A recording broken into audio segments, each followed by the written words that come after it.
क्या आप खाना खाते हैं? अगर मैं आपसे ये सवाल पूछूं तो आप कहेंगे जी जी खाते हैं। लेकिन मैं आपसे अगर पूछूं क्या आप वो खाते हैं जो आपको खाना चाहिए, या आप अपने खाने में वो सारी चीज़ें लेती हैं जो आपको लेनी चाहिए? क्या आपके खाने से आपको वो मिलता है जिसके लिए हम खाना खाते हैं? तो आप कहेंगे पता नहीं। आज के इस आधुनिक युग में गलत खान पान और गलत लाइफस्टाइल के कारण बहुत सारी बीमारियां हमारे जीवन में आ चुकी हैं और ये बीमारियां बढ़ती जा रही हैं। आज अगर आप किसी से मिलोगे तो हर तीसरा आदमी ओबेसिटी का शिकार है, मोटापे का शिकार है। कहीं ना कहीं हर आदमी या तो अंडरवेट है या ओवरवेट है। आज के दिन मधुमेह की समस्या, डायबिटीज़ की समस्या, नज़ले की समस्या और इससे अलग बहुत सारी ऐसी बीमारियां आ चुकी हैं जो सिर्फ गलत लाइफस्टाइल के कारण आई हैं। अगर आप अपने खाने पीने में, अपने लाइफस्टाइल में सुधार कर लें तो आप बहुत सारी बीमारियों से बच सकते हैं। ऐसी बहुत सारी बीमारियां हैं जिनका जो है इलाज सिर्फ हमारा आहार है, हमारा डेली रूटीन का आहार हम कैसा लेते हैं वो है। आज हम आपके साथ बातें करेंगे कि आपको क्या खाना चाहिए। टाइप्स ऑफ फूड के ऊपर आज मैं बात करूंगा आपके साथ कि आपको कौन कौन सा खाना खाना चाहिए, कितना खाना चाहिए, आपके खाने से वो आपको चीज़ें मिलती हैं या नहीं मिलती जिनके लिए हम हमारे खाने को खाते हैं। सबसे पहले हम बात करते हैं, यहाँ पे मैंने लिखा हुआ है टाइप्स ऑफ फूड। आपको कौन सा खाना खाना चाहिए? अगर आप खाना खाते हैं तो आपका खाना खाने के पीछे कोई ना कोई पर्पज़ है। या तो आप अपने शरीर को ताकत देने के लिए खाना खाते हैं, एनर्जी देने के लिए खाना खाते हैं, बीमारियों से लड़ने के लिए खाना खाते हैं। आपको खाना खाने के पीछे जो राज है वो राज यही है कि आपको उस खाने से कुछ ना कुछ एनर्जी, ताकत या बीमारियों से लड़ने के लिए जो एनर्जी चाहिए वो चाहिए। पर क्या हमारे खाने से हमें वो मिलता है या वो कौन से खाने से कितना मिलता है, उसके ऊपर हम बात करेंगे। टाइप्स ऑफ फूड, खाने कितने प्रकार के होते हैं? खाना बेसिकली 3 प्रकार का होता है, जिनमें सबसे पहला खाना होता है एनर्जी गिविंग फूड। आपको खाना खाते ही एनर्जी मिलती है। उदाहरण के तौर पर अगर आप बाज़ार में हैं और अगर आपको ज़ोर से भूख लगी, डेली रूटीन में आप 2 बजे खाना खाते थे लेकिन 2 बजे आप बाज़ार में थे, अभी आप खाना नहीं खा सकते, तो उस टाइम आपको एनर्जी के लिए कुछ ना कुछ चाहिए। अब अगर आपको भूख लगी है तो फिर आप चाय पिएंगे, बिस्किट खाएंगे या बाज़ार से कुछ ना कुछ सामान खाएंगे जिससे आपको कुछ समय के लिए एनर्जी मिल जाएगी। तो इस तरह के सारे खाने को बोलते हैं एनर्जी गिविंग फूड। लेकिन इसके साथ अगर आप रोटी खाते हैं, चावल खाते हैं या कुछ भी ऐसा खाना खाते हैं जिससे आपका पेट भरता है, सिर्फ पेट भरता है, तो वह एनर्जी गिविंग फूड है। और इस एनर्जी गिविंग फूड में सबसे ज़्यादा मात्रा होती है कार्ब्स की। कार्बोहाइड्रेट इसमें बहुत ज़्यादा होता है और ये कार्ब्स इंसान के शरीर में कितना जाना चाहिए? ये 50 से 55% तक जाना चाहिए। अगर आपके शरीर में कार्ब्स की मात्रा 50 या 55% से ज़्यादा है तो आप ओबेसिटी का, मोटापे का शिकार हो सकते हैं। हमारे साथ समस्या ये है कि कार्ब्स हमारे शरीर में 50 से 55% जाना चाहिए, पर कार्ब्स हमारे शरीर में 70%, 75% और कुछ लोगों के पेट में तो 80% तक जाता है। हर चीज़ के अंदर कार्ब्स है, फ्रूट के अंदर भी कार्ब्स है।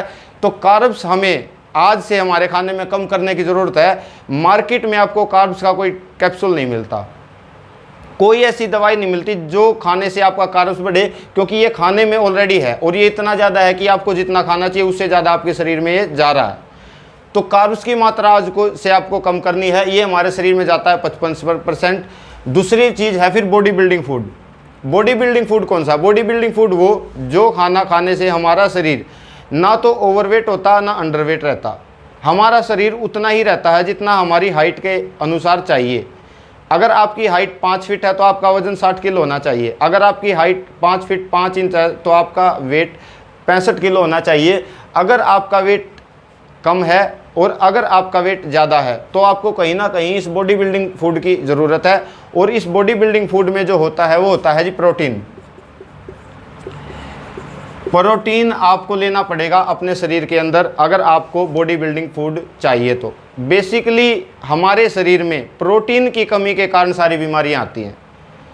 अगर आप ओबेसिटी का शिकार हैं या आप अंडरवेट हैं, मेरा मतलब बॉडी बिल्डिंग से ये नहीं है कि आपको मसल्स बनाने। बॉडी बिल्डिंग से मेरा मतलब सिर्फ इतना ही है कि अगर आप ओवरवेट हैं तो आप प्रोटीन का यूज करके अपने वेट को ठीक कर सकते हैं, और अगर आप अंडरवेट हैं तो भी आप प्रोटीन का इस्तेमाल करके अपने वेट को पूरा कर सकते हैं।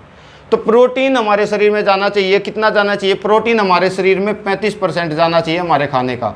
यानी कि आप डेली रूटीन में जितना भी खाना खाते हैं उसका 35% आपके शरीर में प्रोटीन होना चाहिए। और हमारे शरीर में ये 35% नहीं जा रहा, इसलिए हम आज अंडरवेट या ओवरवेट का शिकार हैं। ये हमारे शरीर में कम है, ये हमारे शरीर में ज़्यादा है, ये घटाने की ज़रूरत है और ये बढ़ाने की ज़रूरत है। ये हमारे शरीर में कम इसलिए है क्योंकि इसके रिच सोर्स हैं दाल, इसके रिच सोर्स हैं अंडा, और ये कहीं ना कहीं हमारे जीवन में कम है। एक कटोरी दाल में 5% जो है 5% प्रोटीन होता है, और डेली रूटीन में आप दाल खाते नहीं, डेली रूटीन में आप अंडा खाते नहीं, डेली रूटीन में आप ऐसी और चीज़ें नहीं खाते जिनमें प्रोटीन है। आप डेली रूटीन में वो चीज़ें खाते हैं जिनमें कार्ब्स है। आप तली हुई चीज़ें ज़्यादा खाते हैं, आप समोसा खाते हैं, आप पिज़्ज़ा खाते हैं, आप बर्गर खाते हैं, आप चाउमीन खाते हैं, आप चावल खाते हैं, आप रोटी खाते हैं, आप पराठा खाते हैं, उसमें ये चीज़ है। प्रोटीन के लिए जो चाहिए वो आप खाते ही नहीं। प्रोटीन के लिए चाहिए आपको फ्रूट खाना चाहिए था, फ्रूट आपने खाया ही नहीं।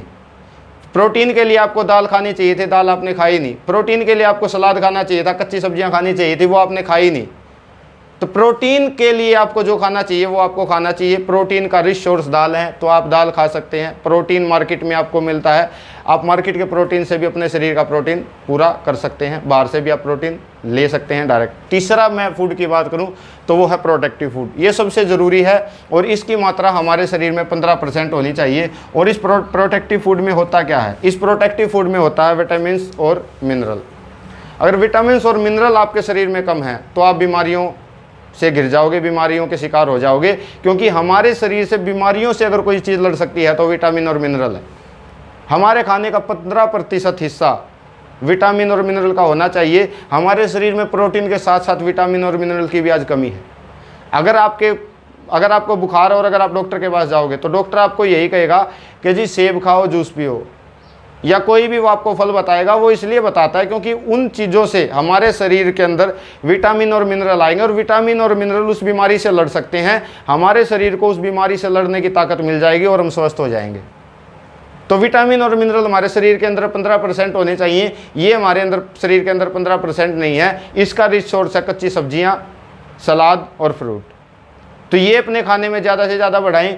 इसके बिना भी आप बीमारियों से घिरेंगे। अगर आज आपकी इम्यूनिटी कमज़ोर है, अगर आप बार बार बीमार हो रहे हैं, अगर आपको बार बार बुखार आता है, या बार बार आप किसी बीमारी का शिकार हो रहे हैं, तो आपको ज़रूरी है कि आप अपने शरीर में प्रोटेक्टिव फूड की पूर्ति को पूरा करें।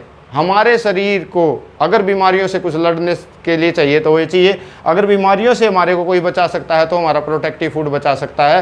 तो आज हमने बात की हमें कौन सा खाना खाना चाहिए। हमारे 3 प्रकार के खाने हैं, जिसमें मैंने आपको बताया energy giving food, body building food और प्रोटेक्टिव फूड। और इस प्रोटेक्टिव फूड का हमारा चाहिए 15%, प्रोटीन चाहिए 35%, और एनर्जी गिविंग फूड कार्ब्स चाहिए हमारे को 55%। ये हमारे शरीर में ज़्यादा जा रहा है तो इसको कम करें और इन दोनों चीज़ों को बढ़ाएं।